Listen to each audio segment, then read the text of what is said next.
네, 오늘 정신을 차리고 또 사랑하라, 정신을 차리고 또 사랑하라, 이런 제목으로 하나님의 말씀을 나누도록 하겠습니다.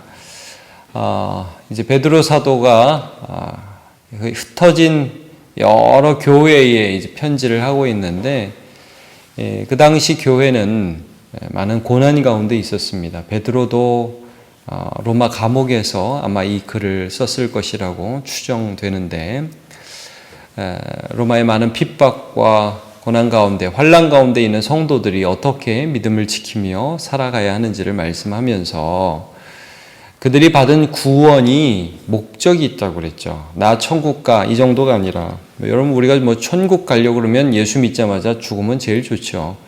근데 여기 어떤 목적이 있다고 그랬어요? 구원의 목적이 거룩을 이룸으로 우리가 하나님 앞에 변화되어서 새로운 삶을 삶으로 선한 행실을 사람들 앞에 나타내서, 야, 쟤는 하나님 살아계시다, 쟤를 보니까 하나님 역사하시는 게 보인다라는 것들을 드러내는 제사장의 삶을 살아야 한다라는 것을 쭉 보여주고 계시죠.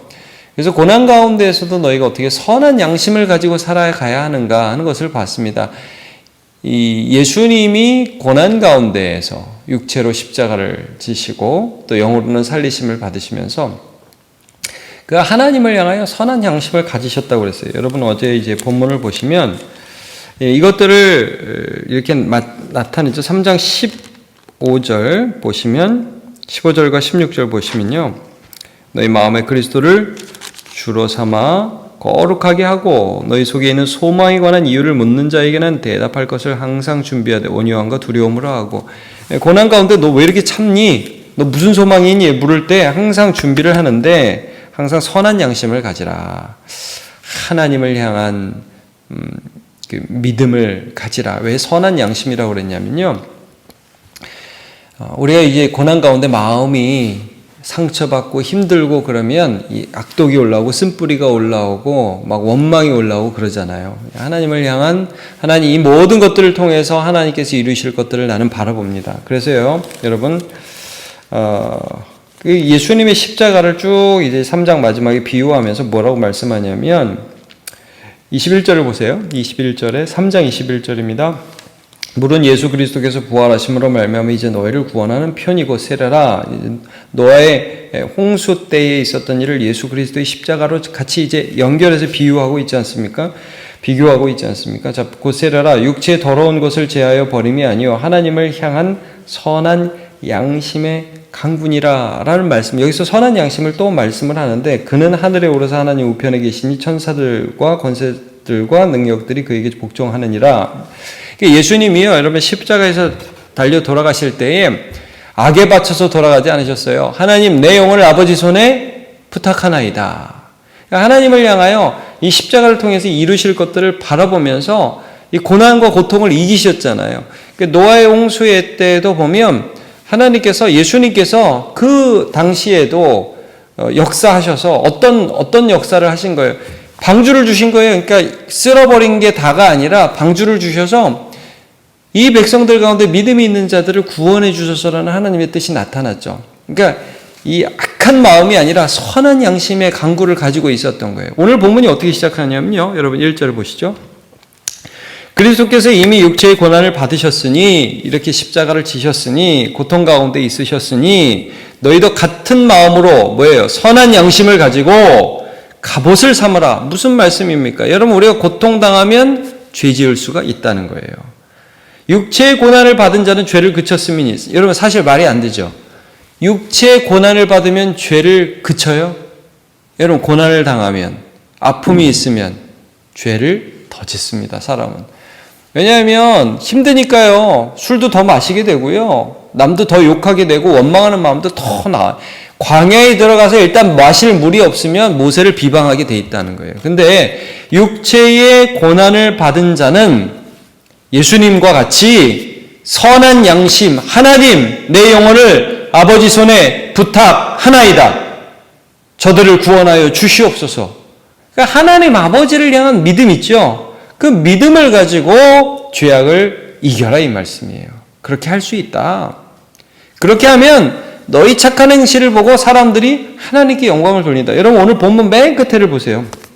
11절 맨 끝에를 보면 자 11절이죠. 이는 범사의 예수 그리스도로 말미암아 하나님이 영광을 받으시게 하려 함이니 그에게 영광과 권능이 세세 무궁하도록 있느니라. 아멘. 우리가 구원을 받아서 우리가 이 세상에 고난을 당해서 그 고난 가운데에서 매를 맞아도 막 내가 잘못해서 맞는 게 아니라 선을 행함으로 고난을 당하고 믿음으로 참아내면 누가 영광을 받으시느냐? 하나님이 영광을 받으신다는 말씀을 지금 고난 가운데 있는 교회들에게 해주시고 계신 것입니다. 그래서 2절도 다시 이제 1절, 2절 앞으로 가서 보시면 2절이요. 그 후로는 다시 사람의 정욕을 따르지 않고 하나님의 뜻을 따라 육체의 남은 때를 살게 하려 함이라. 죄 지으면서 내 마음대로 사는 인생이 아니라 내 속에 하나님이 계신 것을 드러내면서 살게 하려는 구원의 목적, 거룩의 목적이 여기 있다는 것이죠. 예전에 죄 많이 지었잖아. 3절 이 말씀입니다. 너희가 음란과 정욕과 술 취함과 방탕과 향락과 무법한 우상 숭배를 하여 이방인의 뜻을 따라 행한 것은 지나갈 대로 족하도다. 야, 너 죄 많이 졌어. 이제 그만하면 됐어. 이런 말씀입니다. 4절. 문제는 뭐냐면 우리가 이렇게 선하게 하나님의 뜻을 따라 살면 세상에서 박수 쳐주지 않는다는 거죠. 세상에 야, 너 대단하다. 이런 사람들도 물론 있죠. 하나님께 영광을 돌리죠. 그러나 대다수의 사람들은 비난할 거라는 거예요. 어쭈, 뭐 너만 잘났어? 너 왜 전에 살던 대로 안 살아? 그러니까 여러분 우리가 믿음으로 살면 세상에서 칭송받을 거라고 너무 기대하지 말아야 됩니다. 여기 뭐라고 말씀합니까? 4절 이러므로 너희가 그들과 함께 그런 극한 방탕에 다름질하지 않은 것을 그들이 이상히 여기에 비방하나 왜 같이 안 해? 왜 전과 같이 안 해? 여러분 우리가 죄를 짓다가 따로 거기서 나오면 왕따 시킨단 말이에요. 예수 잘 믿으면 사회에서 소외될 수 있다는 말씀입니다. 근데 어떤 관점을 가져야 되느냐? 5절 그들이 산 자와 죽은 자를 심판하기로 예비하신 이에게 사실대로 고하리라. 결국은 너 왜 그래? 왜 나랑 같이 죄 안 지어? 나쁜 놈 이렇게 막 비방하면서 말하는 사람이 있을 때 이런 생각을 가지라는 거죠. 결국은 산 자와 죽은 자, 뭐 이미 죽은 자도 있고요. 지금 살아있는 자도 있고요. 결국은 다 예수님이 오실 때에 그분을 맞이하여서 심판을 받게 될 건데 그때 우리를 판단하실 그분 앞에 우리가 했던 그 모든 것들이 사실대로 드러나게 될 것이라는 걸 항상 기억하라는 거예요. 여러분 우리가 누군가의 비난을 받을 때 막 열받잖아요. 화가 나잖아요. 어떻게 나한테 이런 말을 할 수 있어? 근데 여러분 항상 이걸 기억하라는 거예요. 이게 다 지나가. 저 사람이 오해를 하고 저 사람이 나를 비난하고 별의별 말을 하는데 이건 다 지나갈 것이고 주님이 다시 오실 때에 우리의 진심이 사실대로 드러날 것이다. 바울 사도가 뭐라고 합니까? 다만 나를 판단하실 이는 주시라 그럽니다. 이 사람이 이런 말을 하고 저 사람이 저런 말을 하고 다 그래도 우리가 이 세상 살아가면서 주를 따라가면서 오해를 당연히 받게 돼 있다. 그러나 주님이 다시 오실 때에 사실이 드러나게 될 것이다 라는 것을 항상 기억하고 심판을 염두에 두고 당장의 사람의 평가에 좌지우지되면서 살아가지 말아라.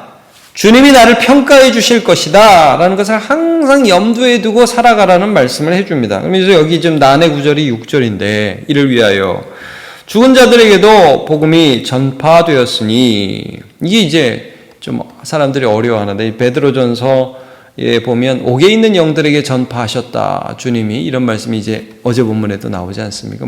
그럼 예수님 십자가에 달려주셨다가 지옥에도 가셨다는 말이냐? 이 좀 헷갈리는 말인데 여기도 마찬가지입니다. 죽은 자들에게도 복음이 전파되었다. 이 말씀이 예수님이 그러면 지옥에도 가셔가지고 막 복음을 전했다. 이제 이런 말씀보다는 가장 좋은 해석은 예수님의 복음을 전하셨고 또 우리가 예수님의 복음을 전했는데 그 사람이 죽었다. 그러니까 지금 죽은 자들에게도 전에 복음이 전파됐다. 이렇게 보는 게 더 나을 것 같습니다. 그래서 육체로는 사람으로 심판을 받으라 영으로는 하나님을 따라 살게 하려 함이라. 이게 중요한 거죠.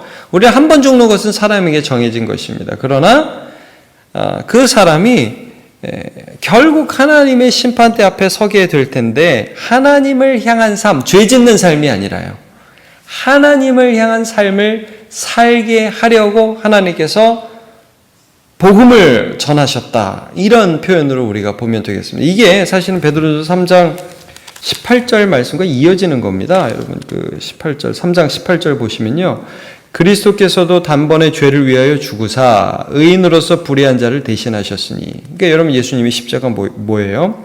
우리를 하나님 앞으로 인도하려 하심이라. 하나님을 향하여 사는 삶이죠. 육체로는 죽임을 당하시고 영으로는 살리심을 받으셨으니. 예수님이 그러셨잖아 라고 말씀하는 그런 것처럼 너네들도 복음을 전해서 복음을 받은 사람은 어떤 삶을 살려고 육체로는 죽임을 당하고 우리가 한 번 죽는 것은 사람에게 정해졌지만 그러나 영으로는 하나님의 뜻대로 살아가게 하려 하심이라. 이런 말씀을 해주고 있는 것입니다. 오늘 이제 본문에서 그래서 이제 심판하실 주를 늘 생각하라 이런 말씀을 해주는 거예요. 왜 우리가 착한 삶을 우리가 왜 선한 삶을 거룩한 삶을 살아갈 수 있느냐? 주님이 다시 오실 것이기 때문이다. 그래서 이렇게 시작하죠. 7절 만물의 마지막이 가까웠으니 주님 반드시 다시 오실 것이니까.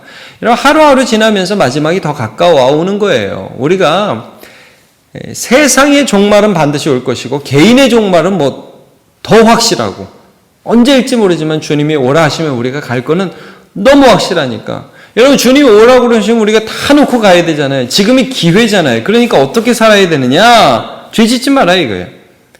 만물의 마지막이 가까웠으니까 그러므로 너희는 정신을 차리고 근신하여 기도하라. 이게 첫 번째 권면입니다.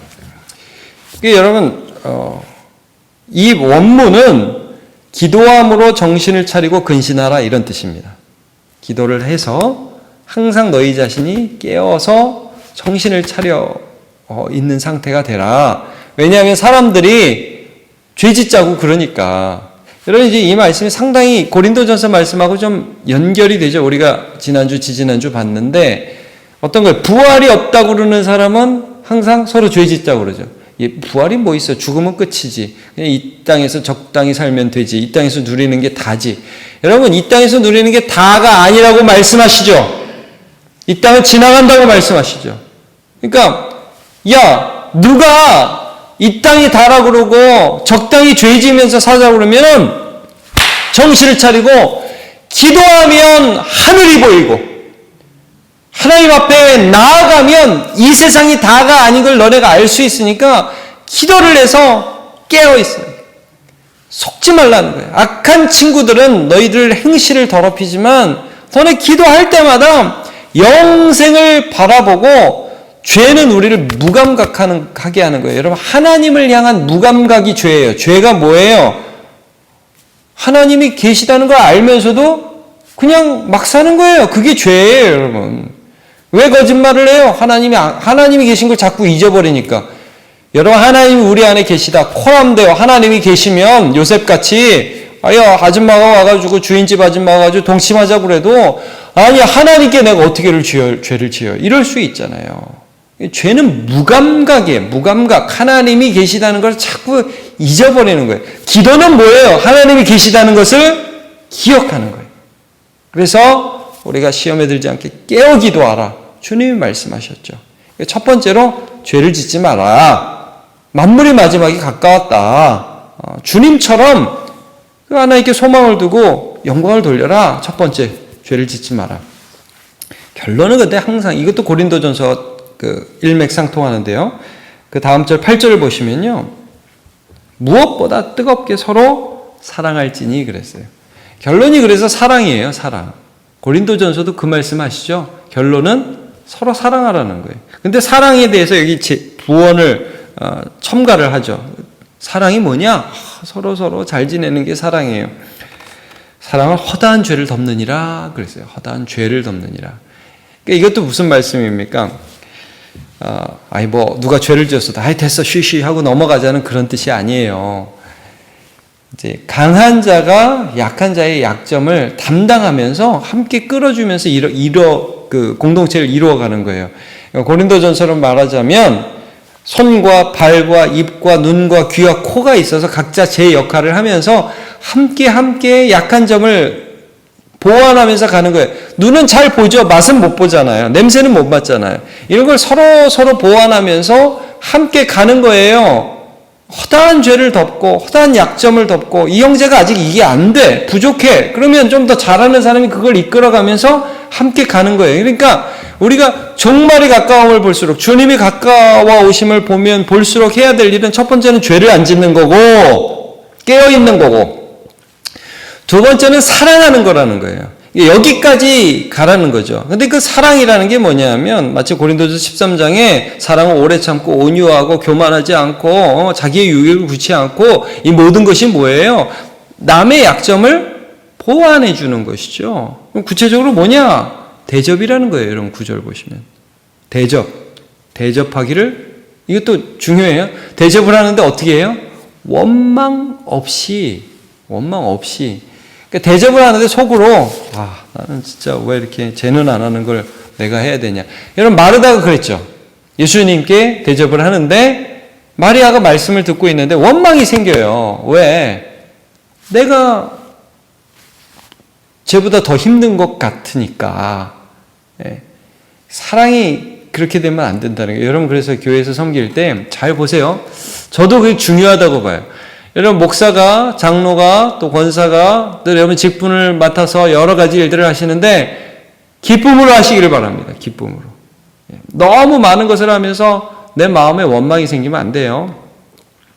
물론 그렇게 뭐 쉽게만 해서 된다는 말씀은 아닙니다. 그러나 기쁨으로 해야 돼요. 그럼 기쁨으로 하는데 키포인트가 뭐냐? 그 다음 절을 보세요. 여러분 그 다음 절을 보면요. 봉사를 하는데 은사대로 하래요. 은사대로.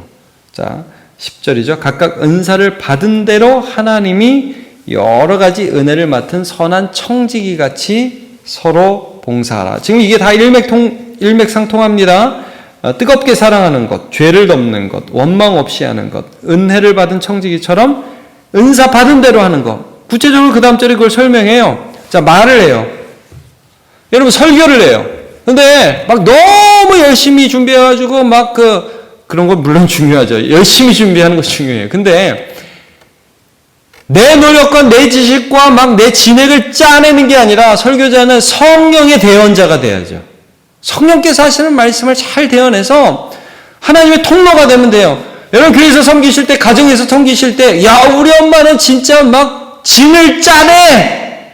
우리 아빠는 막 자기가 다 그냥 뭐 온몸이 부서져라 이래. 예, 좋습니다. 그렇게 하십시오. 그러나 그 속에서 하나님을 느껴야 돼요. 나도 보는 사람도. 저 사람은 말을 하는데 하나님이 하시는 말씀으로 해. 저 사람은 섬기는데 하나님이 주시는 힘으로 해. 여러분 이래서 우리가 기도를 해야 되는 거죠. 마태복음 25장에 보면 예수님이 다시 오실 때에 양과 염소를 나누는 것처럼 사람을 나눈다고 그랬어요. 근데 양을 설명하실 때 예수님이 그러시잖아요. 야, 너네 고맙다. 내가 목마를 때 너네가 마실 물도 줬고 배고플 때 먹을 것도 주었고 참 목에 갇혔을 때 찾아와줘서 너무 고맙다. 여러분 그 사람들이 자기가 그렇게 한 걸 기억을 못해요. 거기 보시면. 제가 언제 그랬어요? 제가 언제 목마를 때 마실 물을 드렸죠? 배고플 때 먹을 것을 드렸죠? 여러분 왜 모를까요? 하나님이 주시는 힘으로 하니까요.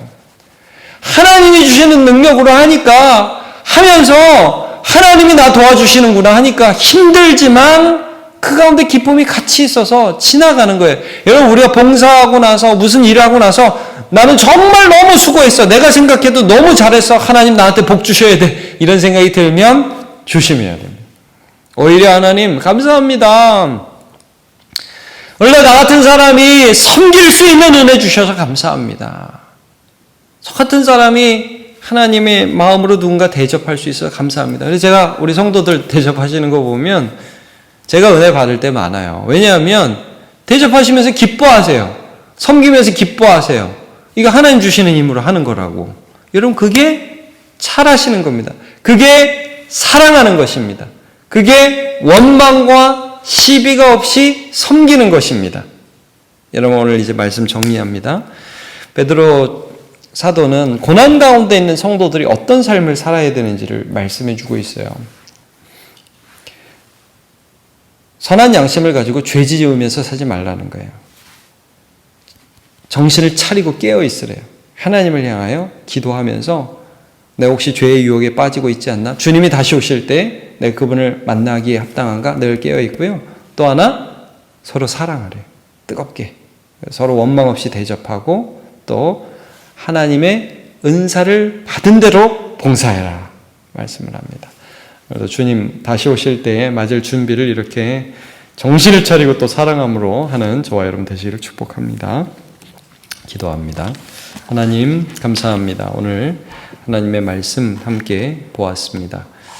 만물의 마지막이 가까웠다고 그랬습니다. 정신을 차리고 깨어서 기도하라고 하셨고 무엇보다 서로 사랑할지니 사랑은 허다한 죄를 덮는 이라고 말씀해 주셨습니다. 하나님 우리가 이 말세를 살아가고 있고 주님이 언제 오실지 모르는데 주님 우리가 죄짓고 싶지 않습니다. 미움과 원망과 또 정욕에 따라서 이전에 예수 믿기 전에 살아가던 것으로 충분합니다. 이제는 하나님이 원하시는 그 뜻이 내 속에 살아서 성령께서 이끄시는 대로 섬길 수 있도록 도와주시옵소서. 내가 하는 것이지만 하나님의 은혜라 고백하였던 바울의 고백이 우리의 고백이 되게 해 주옵소서. 오늘도 우리가 가정에서 직장에서 교회에서 섬길 텐데 하나님의 힘으로 섬길 수 있도록 그래서 기쁘게 섬기고 원망하지 않도록 도와주시옵소서. 감사드리고 예수님의 이름으로 기도하옵나이다. 아멘.